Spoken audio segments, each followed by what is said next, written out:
Today we're here to honor and remember a fearless warrior for liberty, beloved leader who galvanized the next generation like nobody I've ever seen before, and an American patriot of the deepest conviction, the finest quality and the highest caliber, the late, great Charlie Kirk.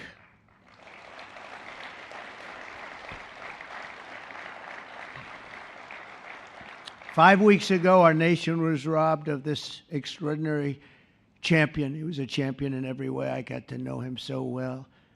He didn't like losing, and he was able to fight people that were enemies, and he didn't necessarily love those enemies so much. You know, I heard he loved his enemies, and I said, wait a minute, is that the same Charlie that I know? I'm not sure, but I didn't want to get into it. But it was a horrible, heinous, demonic act of murder. He was assassinated in the prime of his life for boldly speaking the truth, for living his faith and relentlessly fighting for a better and stronger America. He loved this country.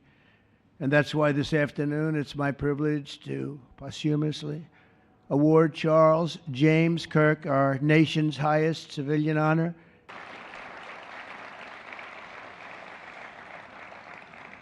As you know, only hours ago, I returned from a very historic trip to secure peace in the Middle East. People said that couldn't be done. Charlie felt it could be done. Charlie felt it could be done. Thank you. Thank you. Thank you very much. But I raced back halfway around the globe. I was going to call Erica and say, Erica, could you maybe move it to Friday? And I didn't have the courage to call. But you know why I didn't call? Because I heard today was Charlie's birthday. And I said, you know, that was a definite. And I said, we're going to have to forget about some of those very big, very rich countries that expected me to be there. And I can tell you, based on the length of that flight, I wouldn't want to go back tomorrow. But I would not have missed this moment for anything in the world, nothing. And it's a very important time for our country, and our country is doing so well. It's never done better. We are a country with almost now $18 trillion of investment coming in. Nobody's ever seen anything like that. Previous administration had less than $1 trillion for 4 years. We have more than 18, it'll be much more than 20 by the time the year, more than $20 trillion. There's never been a country in the world that had anything like that. What's happened to our country is incredible in a short period of time. Charlie was a big person for, sir, can we close up those borders, please, a little bit? You know, they're really leaking badly. I said, Charlie, I haven't gotten there yet. But, you know, it came out last 4 months. Literally nobody was allowed into our country.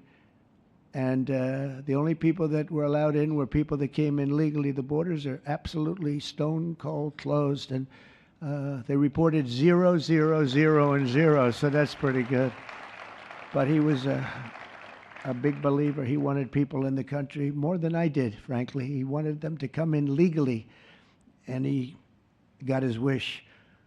October 14th is Charlie's birthday, and he should have been turning 32 years old. I tell you, when I first met him, he was like 22. And I said, boy, he's awfully young. But I thought he was older than that, you know. He looked a little bit older than his age. That's okay, you know. That's not good when you're old, but when you're young, it's great. He had the best of all things, but he was special. But instead, Charlie is attaining a far more important milestone. We're entering his name forever into the eternal roster of true American heroes. He's a true American hero, an amazing person, way, way beyond his years.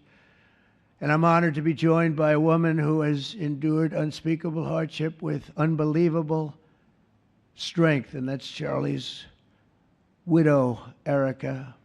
And I just want to thank you, Erica. He loved you so much. I was with him. Oh, please. Thank you, darling. Thank you. I was with him before I met Erica.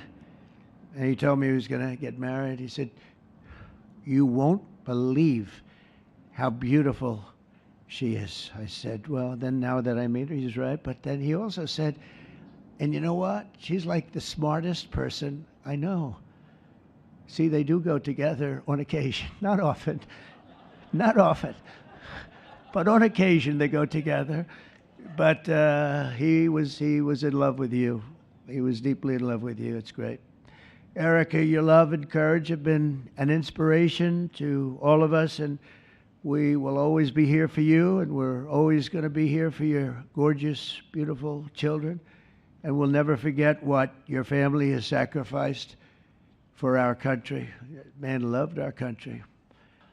Friends, very powerful friends, actually.